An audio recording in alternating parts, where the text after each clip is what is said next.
Let's start.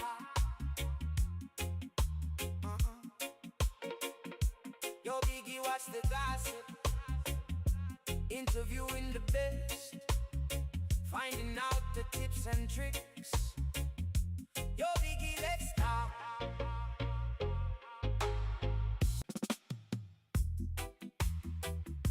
Yo, Biggie, let's start. Yo, Biggie, watch the gossip. Interviewing the best, finding out the tips and tricks. Yo, Biggie, let's start. Yeah. Biggie on the mic. We're talking truth, no hype. Drop everything and hear what's up. It's Biggie time, so let's light things up. Listen up, Biggie in the studio, where the real talk flows, yo.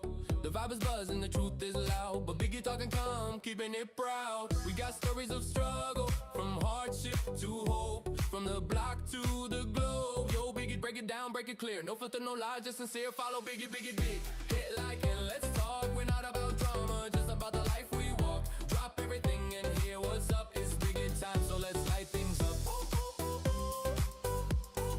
So let's light things up. So let's light things up. We talk about money, we talk about pain, the pain of the youth, the loss of the main. Biggie talk about love, about family ties, all the good and all the lies. We break the chains of ignorance, show the truth with our own language. We're building a bridge over the storm. Keep it steady, keep it warm. Follow Biggie, big. Hit like and let's talk. We're not about drama, just about the life we walk. Drop everything and hear what's up. It's Biggie time, so let's light things up. So let's light things up. From the suburbs to the skyline, from the sunrise to the shine. We're turning the page, we'll break the walls, we'll break the cage. Biggie on mic with heat to your ear. What's happening in the world? No fear. We talk about peace, we talk about love, we talk about hope. Like a dove, we keep the rhythm, keep the rhyme. We'll light the way through the night. Follow Biggie, big. Hit like and let's talk. We're not about drama, just about the life we walk. Drop everything and get a teacup. It's Biggie time, so let's light things up. So let's light things up. So let's light things up. Yeah. Biggie on the mic. We're talking. Yo, Biggie on the mic. We're talking truth, no hype. Drop that knife, drop that fork. It's time to light the torch. Listen up, we're in the studio, where the real talk flows, yo. The city's buzzing, the streets are loud, but we're talking calm, keep it proud. We got stories of struggle, stories of hope, from the block to the globe. We'll break it down, we'll break it clear. No fear, just sincere. Biggie, we're here to talk. We're not about drama, just a solid walk. Put down your knife, put down your fork. Let's talk about life, the truth, the work. We talk about money, we talk about pain, the pain of the youth, the loss of the main. We talk about love, about family ties, all the good and all the lies. We break the chains of ignorance, show the truth with our own language. We're building a bridge over the storm. Keep it steady, keep it warm. Biggie, we're here to talk. We're not about drama, just a solid walk. Put down your knife, put down your fork. Let's talk about life, the truth, the work. Biggie, we're here to talk. We're not about drama, just a solid walk. Put down your knife, put down your fork. Let's talk about life, the truth, the work. From the Yo, Biggie, let's start.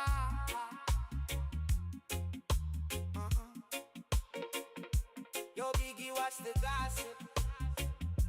Interviewing the best, finding out the tips and tricks.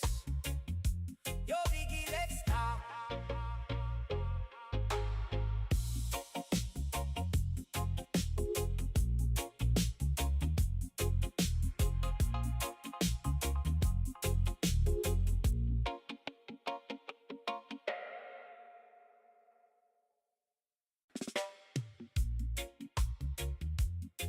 Yo, Biggie, let's start.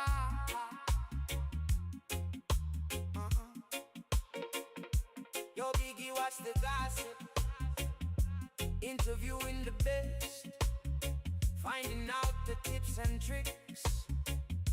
Yo, Biggie, let's talk.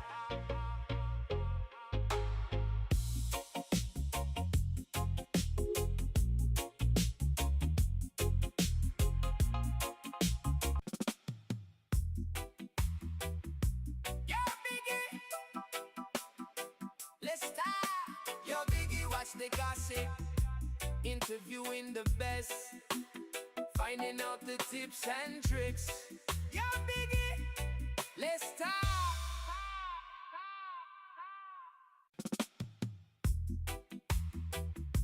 Yo, Biggie.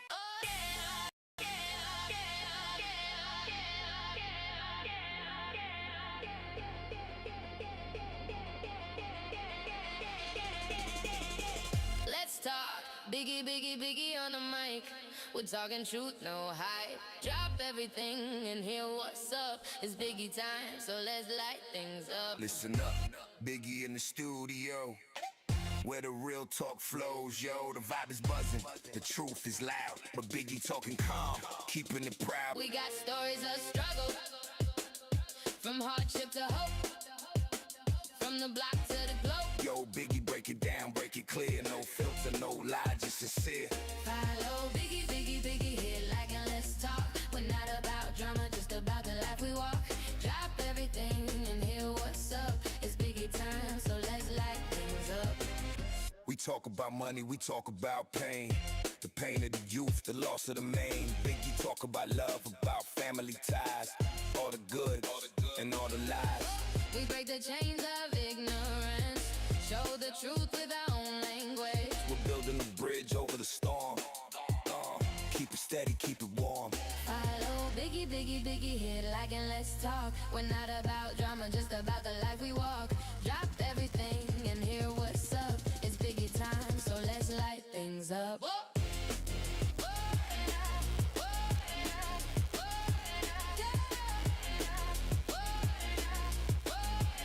So let's light things up.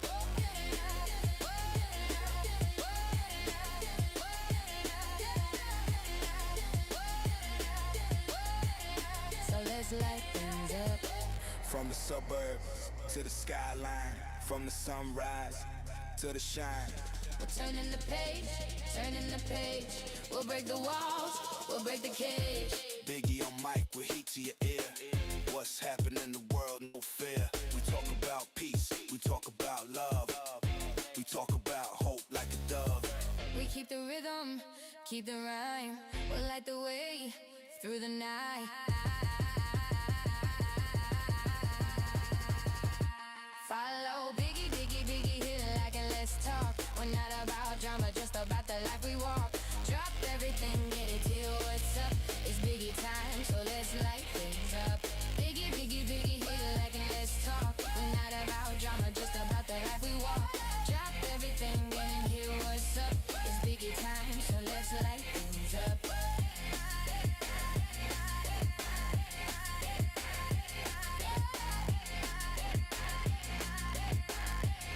So let's light things up.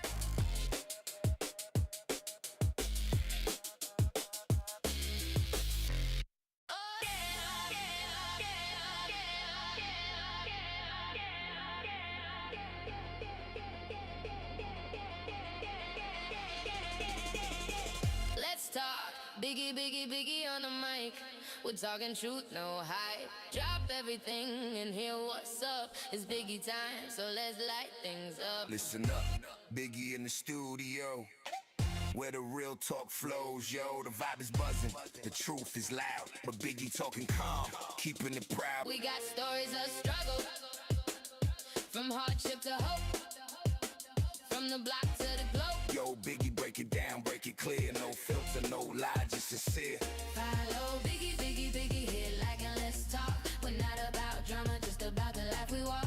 Drop everything and hear what's up. It's Biggie time, so let's light things up. We talk about money, we talk about pain. The pain of the youth, the loss of the main. Biggie talk about love, about family ties, all the good and all the lies. We break the chains of ignorance, show the truth with our own language. We're building a bridge over the storm. Keep it steady, keep it warm. Follow Biggie, Biggie, Biggie, hit like and let's talk. We're not about drama, just about the life we walk. Drop everything and hear what's up. It's Biggie time, so let's light things up.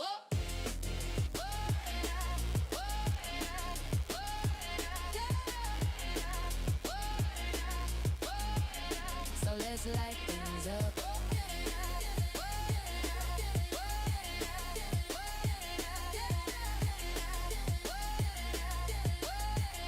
So let's light things up. From the suburbs to the skyline, from the sunrise to the shine. We're turning the page, turning the page. We'll break the walls, we'll break the cage. Biggie on mic with heat to your ear. What's happening in the world, no fear. We talk about peace, we talk about love. We talk about hope like a dove. We keep the rhythm, keep the rhyme. We'll light the way through the night.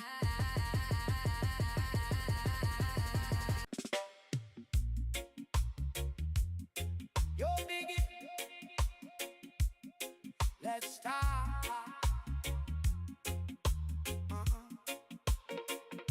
Yo, Biggie, what's the gossip? Interviewing the best, finding out the tips and tricks. Yo, Biggie, let's start.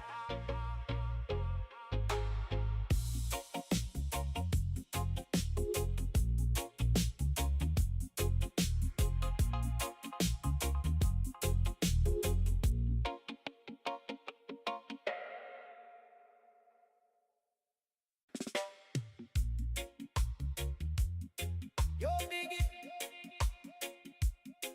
let's start.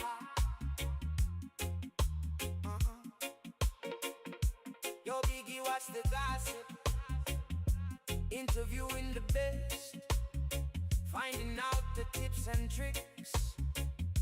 Yo, Biggie, let's start.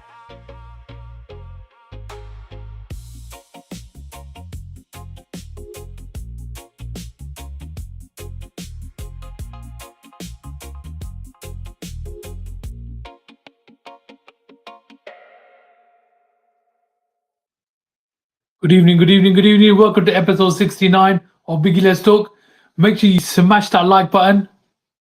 It's not costing you anything. Like, follow, subscribe. You know the drill. So today, who are we with today? Today, I'm with Charanjit Fitness, a lady that helps ladies, Asian ladies, lose stubborn belly fat and along her journey. But she's also got her own story, which we're going to find out about shortly. So this way for Miss Charanjit to come in. Charanjit, you there? I can't see you. 1 second. Charanjit? Better turn the camera off, give us some privacy. So anyway, guys, hope everyone's good, hope everyone's well. Hope everyone's enjoyed the lovely, lovely weather. Mawsam garden mein, so you can't complain. Oh, she's here now. Okay. Charanjit, you're here now, yeah? Yeah. Good evening. Hold on, let me take this out. Let me take this off your face. 1 second. There you go. How are you? Yeah, how are you? You good? I'm good, Fantastic. thank you. Sorry, I know I thought I was going to run late. You know that. That's why I messaged you. You made it, so we're good. Dora, I am. And I know you said you're going to put the kids to bed and everything, so I thought, but now I'm going to come home. You better hurry up, and you did. So Neither I'm going to get caught from you and mum. here we are. Anyway, how are you? You good though, yeah? Yes, I'm Okay. good. Yeah. So let's get into it then. Tell me a bit about yourself. So I am a woman's body transformation coach. So run the business online, helping women, usually over the age of 30, South Asian women, and help them become the best version of themselves. That's exactly what I do. It is after they've had their family and their kids and everything. Well, it's not just mums. I'm a mum, so obviously, I can relate to a lot of women who are mums. But no, we coach any women of all ages. But like I said, usually at the age of 30, they come to us. That's when they think, right, I want to take action. Yeah. What inspired you to do this? So I've got a disability Yeah. myself, and for most of my life, I never fully accepted my disability, and I was very critical of the way I looked, had an eating disorder, didn't like, so I really hated the way I looked, and I become really unhealthily thin. And what started this journey was after I had the children, I was still trying to lose more weight, even though now when I look back, I was very, very slim. But because I was so conscious about my stomach and how my body had changed, which naturally it does after having children, I then went and got a personal trainer. And it was through that journey of that, being with the personal trainer, that I learned a whole new world of information that I previously didn't know. Yeah. Went from someone who was under eating, wearing a prosthetic arm all her life. And then I got into that gym environment. So I went from doing cardio and being fixated with cardio and under eating to slowly learning how to build muscle. So when I went through my own transformation, and I saw the effect it had on me and how it changed me like completely. That was when I realized that I want to do this, full time. I want to help other women go through the journey that I went on. And were you already a fitness trainer then, or was this something totally new? I used to be a lawyer. So it's a complete polar opposite of the ends, isn't it? Yeah. Career-wise, I used to be a lawyer, and I just wasn't that fit. I knew I was meant for more in life, and it was just a case of finding that passion, right? So that's what happened. And then I quit my job and went online full time with this. Fantastic. And is this full time now? It's full time. I do this full time. But do you still get family members that say, "Chitti padi ta vakil kore"? People, I think that's natural, isn't it? People Yeah. always still come to you, and I say to them, "Look, I don't do that now." Yeah. So I do this full time. Okay. When you were looking at doing this yourself, did you think there was a gap for the South Asian market? So in terms of like being a gap, what I realized, and I still realize, when women come to us, and that's when I see that there is a gap in terms of sometimes women have been to other coaches, and that's no disrespect to how other coaches work. It's Yeah. just one size doesn't fit all. And I noticed that with a lot of South Asian women, they need to be, what they don't need is like a nutrition plan. Like, here's a nutrition plan, here's a fitness plan, just follow it. The gaps I've noticed is they need real education around understanding food and their relationship with food. It runs a lot deeper than that, right? Because anyone can get a plan off of, let's just say, Yeah. You can get it from Google. you can. Let's be honest, you can. But that's not what they need. There's a lot of cultural aspect here, how they've been brought up to eat food, their portion sizes, lack of protein, that lack of understanding. And when they get on the program, they start understanding their relationship with food. A lot of them self-sabotage, a lot of them binge eat, a lot of them put a lot of pressure on themselves. That's a really common one I notice with women. It probably stems from their childhood, right? How they've been brought up. Really, Definitely. like a lot of pressure I can sense from parents. And then when they feel like they're not abiding to the plan 100%, which is not what we expect, then they start thinking, I can't do this, and that's when we really have to step in and say that, it's progress over perfection. So there's a lot of these things that we work on behind the scenes that I think a lot of people don't really fully understand, that there's so much more to it. So do you have to break it down a lot to say this way you can put in your daughter card, this way you can't, this what oil you should use, what oil you shouldn't? I like to, I'm a nutrition coach as well, right? So not only a qualified personal trainer, I'm a qualified nutrition coach. So it is just teaching them how to make sustainable choices. What I don't do and what we don't do on our program is say you can and can't do, right? Because that's not sustainable. And with mums and they're feeding their families, they want something that can work with their families, right? Yeah, of course. The end goal for us is the day they say to me, I don't need you anymore. That's when I know I've won, right?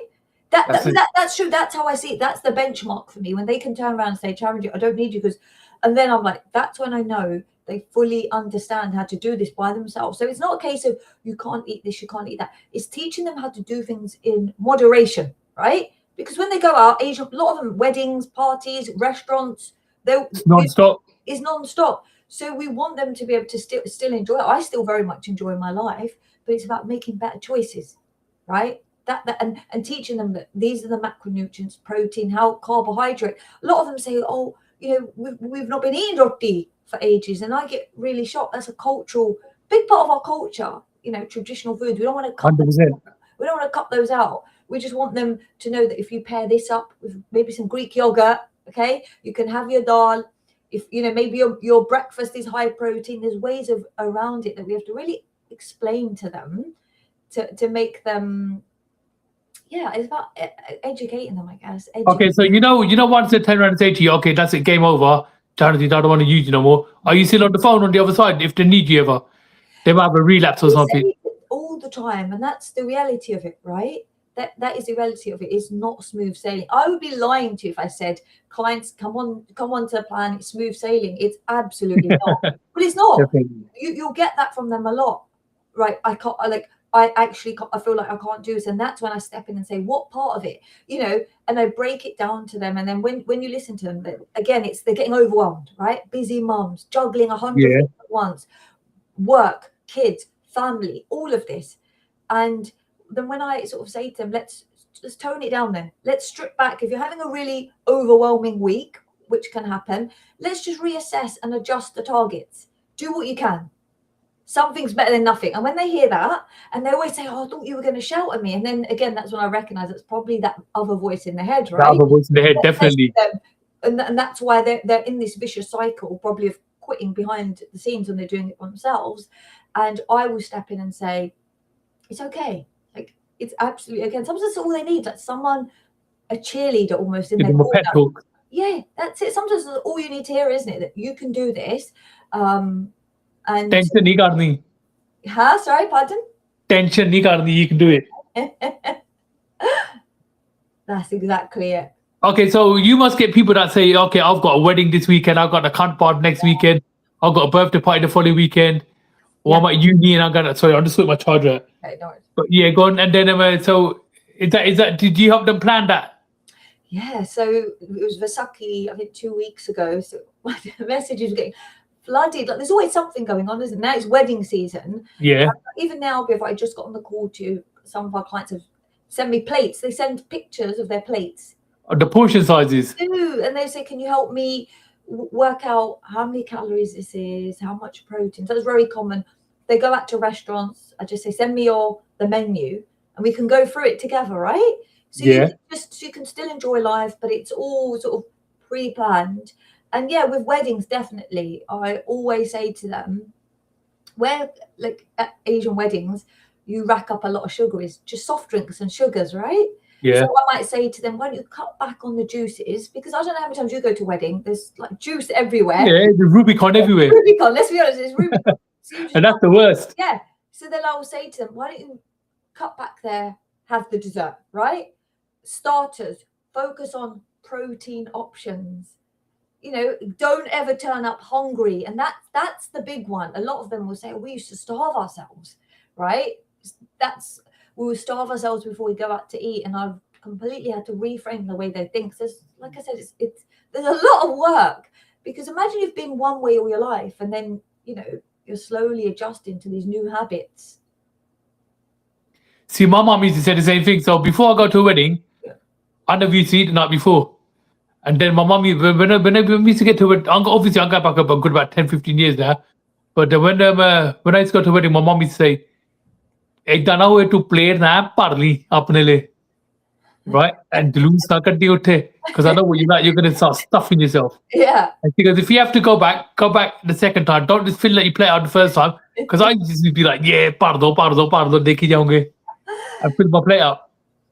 Anyway, moving on from there. So you got a disability. Are you happy to talk about it and share it? I do talk about it. I do. Okay, how has that shaped your journey? Yeah, so with my disability, so a lot of people ask me, like, was you born with this? Was it an accident? So I was born with, say, it's an underdeveloped arm. Basically, I can't feel anything. I can't lift anything. It doesn't, you can't, these fingers don't move, basically. So I think what it's taught me is probably resilience. And I think that's where I got a lot of my mental strength from, you know, because growing up, I always knew I was different to everyone else. I Yeah. had to adapt quite quickly at a young age. And, you know, in our culture, growing up, there was no filters from anyone. Yeah. Did they say it? Yeah. So you know what it was like growing up. I'd always get that a lot from adults. Very, very young age. We used to go to the Gurdwara from a young age. So I just remember a lot of my childhood hearing it from all angles. You know, a lot of sympathy. It's almost Really? sympathy. Yeah, it was sympathy. So, you Oh, know, Pachari di ba. that's exactly it, right? And then from a young age, it really knocks your self-esteem, isn't it? Because you 100%. then start thinking that you're just not as good as everyone else. And that's exactly what happened as I was growing up. The exterior was very confident, but internally I realized that my self-esteem was so low, which is why then at 16, you know, when you start getting a bit more conscious and everyone was talking about getting a rishta, you know, there's a lot of pressure, isn't it? How Yeah. is she going to get a rishta? Look at her. Then I decided to get the prosthetic arm because I thought maybe that will make me. You look normal. Yeah. And then it's all in the mind. But then I had a lot of problems with my prosthetic, and I've still got my prosthetic arm, and I keep it just to remind myself. But honestly, it was horrific. It's like a plastic rubber hand, which was so heavy, and I used to wear it in summer. So I never used to wear cut sleeve tops. I used to always wear long sleeve tops, even with the prosthetic arm. Yeah, it's not long ago. We were still talking about 6 years ago. Really? Yeah. Okay. That's how I literally just stopped wearing. Started showing my arm off. I think it's probably no more than 6 years ago, if that. But it was such a burden on me, and it used to rip. And then people on the train used to stop me again, saying, you know, so I couldn't win. You can't win. I recognize that you try to do these things, these shortcuts. It's a shortcut, isn't it? You're not doing the inner work. You're not doing the inner work. You're trying to find a shortcut. You're just doing it for a feel good factor. Yeah, it's a temporary feel good factor. But then I realized that people would still ask me things. Why have you burnt your hand? I used to get that a lot on the train. Like people would say to me, "You've got a rubber hand. Did you burn your hand?" Or so I just started realizing that I was running from the problem, isn't it? And then it wasn't until I got therapy. I had therapy. It wasn't for my hand. It was actually after my mum passed away. I thought, you know, I need some therapy. And it was through that therapy, all of this come up, you know, about my confidence and how I really felt and all the childhood sort of trauma and things that I was carrying. And yeah, and then it was after therapy, I slowly started letting go. Therapy does actually help, don't it? Because a lot of people, you know, up there, like I say all the time, up there love to sweep things under the carpet. Yeah, yeah. Sadde ghar se nahi ho sakda, or you know, no, it's gonna be okay. Don't worry about it. Yeah, and I think with that generation of parents, they didn't really express their emotions themselves, did they? That was just how they used to get on with things, right? That's it. So I guess I always used to have that same sort of mentality. And then going back to your questions, how has it shaped me? That was your question. How has it shaped me? I think it has then taught me that resilience from a very, very young age, you know, to be mentally quite strong and positive. I'll always see things in a really positive light, in a way that you can do this. There's a lot of self-belief because that's how I've had to, you know, the things I've had to say to myself at a very young age. You can do it. Okay, so that's you mentally when you were growing up with the arm. Yeah. What challenges have you had in the fitness sector? Oh, that's a good question. I would say not. I do have one memory actually, is before I went to work as an online coach and I was looking for something, you know, like a face-to-face personal training job. Yeah. I had this interview with a personal trainer, and I was very obviously new, still finding my confidence. And I remember her saying to me during the face-to-face interview, "But how are you going to do these exercises? How are you going to show clients how to do RDLs?" And I literally I doubted myself because, you know, she was coming at me like that. Yeah. I didn't know how to answer it. I didn't have the confidence, and I just could see that she didn't really believe in me. I didn't have that self-belief, and I didn't get the job. But that fueled me. It really did, because I was so infuriated with myself after. I can imagine. Could you imagine Yeah. Because I really didn't expect that. I really didn't expect that. And it really did infuriate me to think you need to go out and do this, right? I think what's funny is once I got my online business set up, she messaged me, she reached out because she'd seen Really? she saw me in the social media. And I really don't think she might have meant it in a bad way herself, right? Maybe it was new for her. Maybe it was new for Yeah. her. How am I going to navigate this? And she was looking to me for the answers. And I couldn't give them either because I didn't really back myself then. But after that point, I built my experience, I got myself out there, it fueled me to do better. And I've never after that point experienced anything untoward in the fitness industry, I'll be honest, because now I put myself out there, right? And I Yeah, definitely. believe in myself. And that's It's really amazing. what it was. So I can't even blame her, to be fair. It's probably because I didn't have that level of self-belief in myself. Yeah. Okay, what's been your biggest, hold on, my phone's just gone blank. Have you ever been underestimated because of the situation? How did you handle it? Well, that's one example you just gave now. Yeah, I don't think there's any other examples, to be fair. Because like I said, I've never really had an issue after that. Okay, have you pushed through moments when things felt overwhelming or difficult? So you must have had days when you thought, So that happens all the time, right? Because life is like that, right?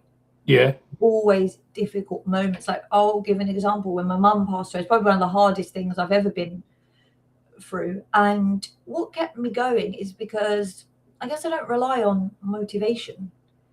I rely on discipline. And that's something I actually had a conversation with my client about yesterday. She sent me a voice note and she said, I just don't have the mojo to go to the gym. Two of them said that. Charanjit, I'm struggling. I don't have the mojo. And I said, well, we don't rely on mojo or motivation, right? And one of them mocked. She said, I don't understand. She's like, I've always heard that. I was like, well, no, because if you have discipline, okay, it doesn't matter if I'm going through a really hard time in my personal life. Because if your mood is low and you're relying on that motivation, that's where people struggle. Because then there'll be periods of time where they don't go to the gym. But when you've got 100%. discipline, you've got the routine. I have a very strict routine. I wake up at 5:15 every day.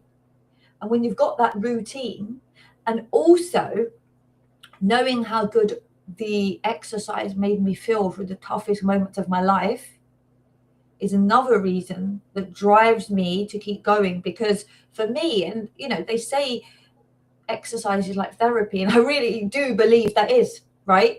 It's reminding myself when I go to the gym how I feel after a workout, Yeah. what it does to me. Literally, you can go in feeling one way and you'll walk out like a completely new person. That's what it does. 100. Yeah, it does. That's what exercise does, spending that time alone, all of these, the endorphins, all of it. So that's what keeps me on track. That's what's kept me on track. So I know one part of my life, it's just my non-negotiable, just, purely because of the benefits. And like I said, it's become a lifestyle. It really has. So do you ever do training in the gym or is it always online? Online with clients. Brilliant. So, yes, unless obviously our clients are local, and then I'll meet them, but it's all done online. So we've got clients in America, Canada. Really? Yeah, everywhere. Wow. Everywhere. What does strength mean to you beyond physical fitness? It's a good question, because I think, again, a lot of women come to us thinking it's about the physical aspect. Yeah. Or I teach them. It's actually the mental strength, to me, is the foundation for everything. Yeah. It is, right? Again, it comes down to it. If you're not mentally having a good day, you're mentally feeling weak, believe you me, you will not want to eat let's say, for example, the vegetables on your plate. You'll want to turn to the unhealthy sugary snacks.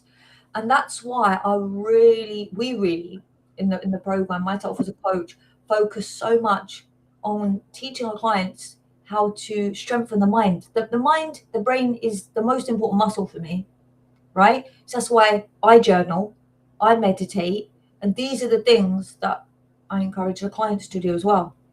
because it all starts with clearing their mind. If their mind, like I said, is not in a good place, they will not want to do the rest. It will fall apart in seconds.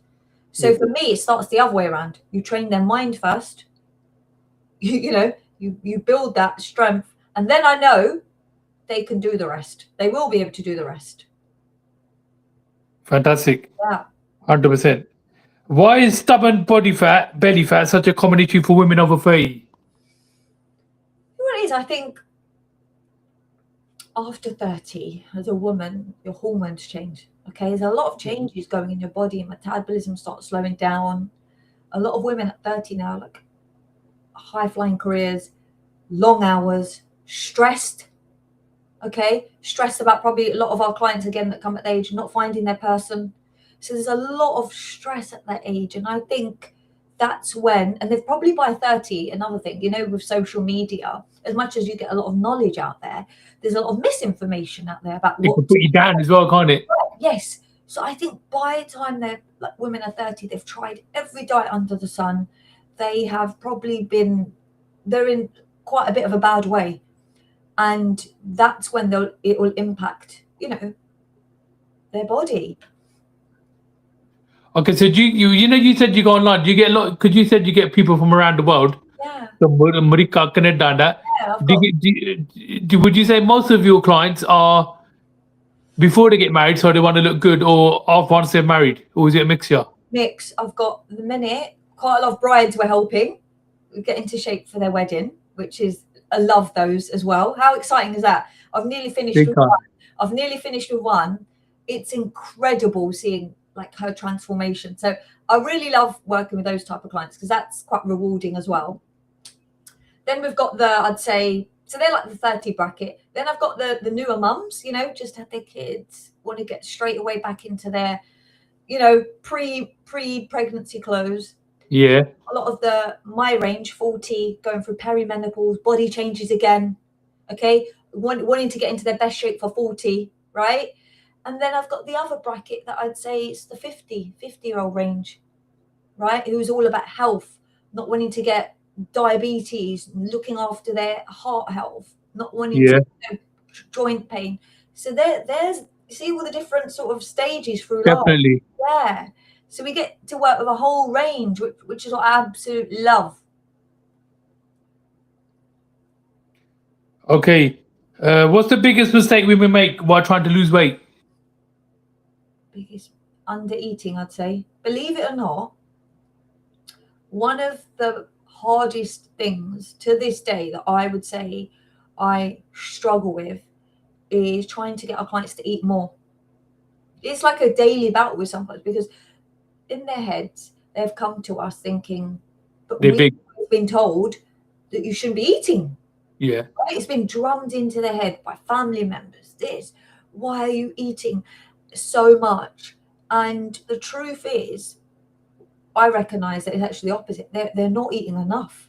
And trying to get them to reset their metabolism, it is so difficult. So that's probably one of the biggest challenges. You'd probably think it was the other one, right? Getting them to eat less. Yeah. See, my problem is portion sizes. And that's what I was going to say. Another one, working with a lot of Asian women. When you look at their portions, right?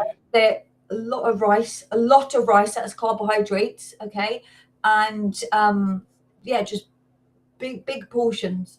And self-sabotage is another one. Self-sabotage. So restrictive eating. Okay, restrictive eating, and then boom, binging. And then feeling guilty after you've then binged, right? And then it's that cycle, binge, restrict. Is a very common one. And that's because, and then they'll say, so a lot of the things I have to work with our women is the terminology. So they'll call food good or bad. And I don't have any of that. I have to say to them, no, we don't use those words. Or I'll have a cheat meal. We don't use those words. We don't use that either. No. Because that's promoting. Shall I tell you why? If you start saying I'm having a cheat meal, that's almost indirectly saying that food is naughty or a treat. And I don't want, why should we look at food like that? It's about balance. Okay, because then when you think you've had a cheat meal, what happens is they will then say, I've been bad. I'll get a message, I've been bad today. I've had a treat. Do you see the language we're using? Yeah. Straight away. But it's been drummed into them. So that's why I will pull them up, and it's about reframing, right? We don't label food good or bad. Yeah. Okay, this moves us on to our next question. How important is mindset compared to diet and training? How important is the mindset? Yeah.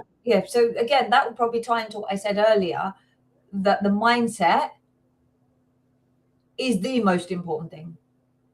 If the mindset isn't there, the other pillars will just, they will just not work. That's mindset is at the top, and the rest will flow. So that's so important. Okay, how important? I just asked you that. Can you give a simple starting point for somebody listening today that wants to improve their health?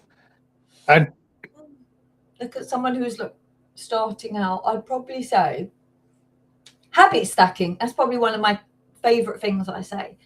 Habit stacking. So I think where a lot of women, when they start these transformations, they think it's like an all or nothing. They will go. Have you seen this? So on New Year's Day, I don't know if you do this, and then everyone's like, I'm going to start my diet. yeah, And then they go all in, join the gym. Extreme, isn't it? What happens is they cannot sustain that pace because it's too much. And then and then they'll just stop. And that's where most people go wrong. So tip number one is it's baby steps, right? When the clients come to us, I will literally look at the steps they're doing at the minute. So say if you came to me and you said, I'm doing about 5,000 steps, Charan, I would probably increase it by 1,000 in the first week, right? So that's your steps. It's doable. And then it's like tweaking things. So that's step number one is baby steps. And number two, which what I love, is habit stacking. As in take the stairs rather than the elevator. So that's a really good swap. That's a good swap. Habit stacking is this. So I'll give you an example. So a habit you already have. So my morning habit is drinking a cup of coffee. That's my I love my morning cup of coffee.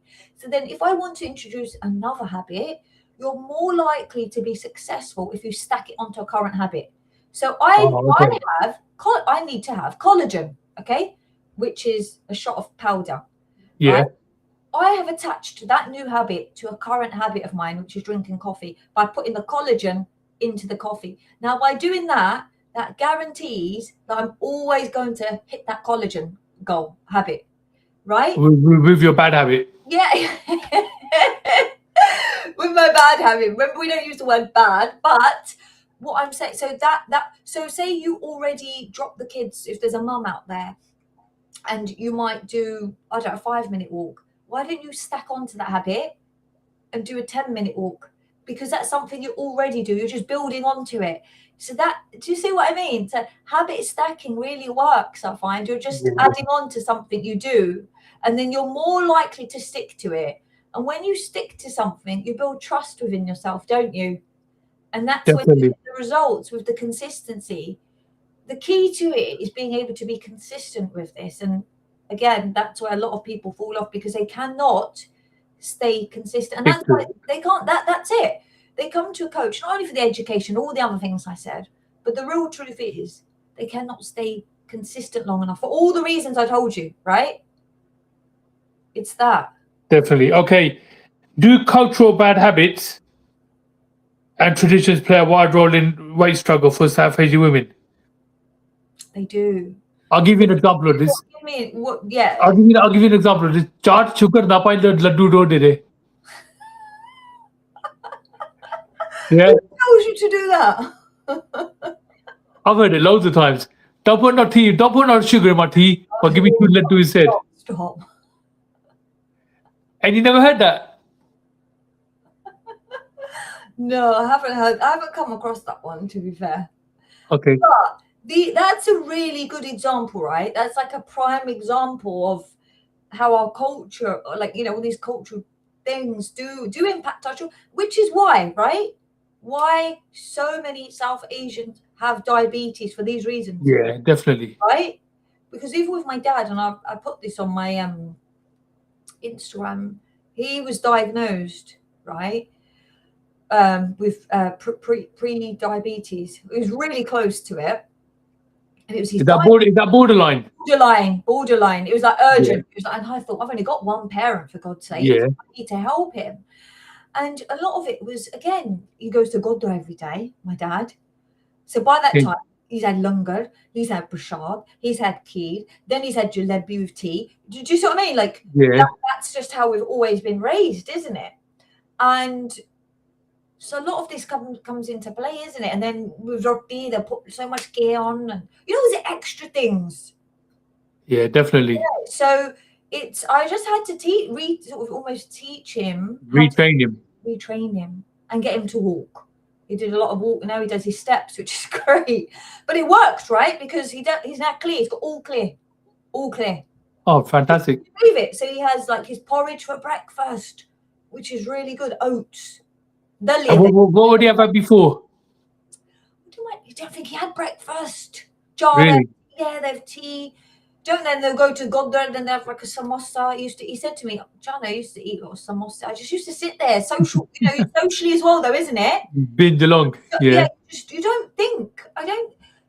There's that lack of awareness, isn't it? And that's why I think, like with our culture, it can be almost a little bit difficult, because you've already come in with these kind of habits, isn't it? Do you ever advise people to download, obviously the youngsters, to download like MyFitnessPal, so count their calories? So that's a really good idea. I mean, on our program, we have something similar. Okay. So you can monitor. It's basically learning, teaching people to understand what's sort of in their food, right? Obviously, no one wants to be tracking their food forever. That's definitely the point of it. That would be really tedious. And I wouldn't even encourage that. You want to get to the point where you can sort of eyeball food, intuitively eat, right? So we give them other cues as well, because, you can't always weigh your food, can you, or log it? 100%. So I don't know if you, how do you know? Do you do that? Have you ever tried it yourself, or no? Logging food? I've tried it myself. Yeah. I've done weighing food. Yeah. Well, my wife has anyway. And then I remember I used to scan the barcode all the time on the MyFitnessPal. I thought, shut up, but what's the point? I'm going to eat it anyway, so what's the point of scanning it? There is a point. There really is. Oh, there is a point, yeah. But I know, I understand what you mean. It can feel, and that's what I mean. You wouldn't. It's not something you want to do forever, is it? And nope. It shouldn't be. It should be getting to the point where you realize that this portion of dal, has got roughly this amount of protein in. Okay. And then going forward, you wouldn't. That's the end goal. You wouldn't need to. But yeah, we do. We do that on the program. Okay, fantastic. Okay, if a woman's listening now, she feels stuck and overwhelmed, what advice would you give her? And secondly, how can they contact you? Oh, so if they're feeling stuck and overwhelmed, okay, whether or not it's not to reach out to me or not, it's not even that. First thing, if anyone is feeling stuck, right, and only because, like I said, I've been through this in a different way, right, feeling a prisoner inside your body, not feeling the best version of yourself, take action. Okay, one thing I think what life has taught me is you can't wait for the perfect conditions. Okay, because those will never exist. A lot of people say, I'll wait till my kids are bigger, I'll wait for this, I'll wait. Yeah. That's one thing I'll say to him. Don't wait for that diagnosis, don't wait for that. That's when most people take action. And sad as it is, when they've got the diagnosis, when they're feeling the joint pains, don't wait. Okay, take some sort of action, right? And if they obviously wanted to get in contact with myself, the best way is probably on Instagram. Charanjit Fitness is where you'll find me on Instagram. And on Facebook. I'm on Facebook. I don't really use Facebook. And on TikTok. I've had your TikTok as well. You've tracked me down. I'm on TikTok as well. Mostly Instagram. Okay, before we go, because I know you got to sort the kids out, even though it's really bright outside in the window, I can see your patio there. Did you manage to get me a nomination? I didn't, because I didn't have enough notice. Okay, you're going to find somebody for me. I will find someone. But Charanjit, it's been fantastic talking to you. Thank you so much. Okay, I'm just gonna wrap things up. You wait there, yeah, and we say our goodbye properly after I finish the live. Fine. So guys, don't forget to smash that like button. I will make some short videos from this interview. So make sure you like, subscribe, and share. Follow me on all socials. Follow Charanjit as well. Give us some support. And if you ever need her, you know where to reach out. But guys, big love. Biggie, let's talk. Episode 69.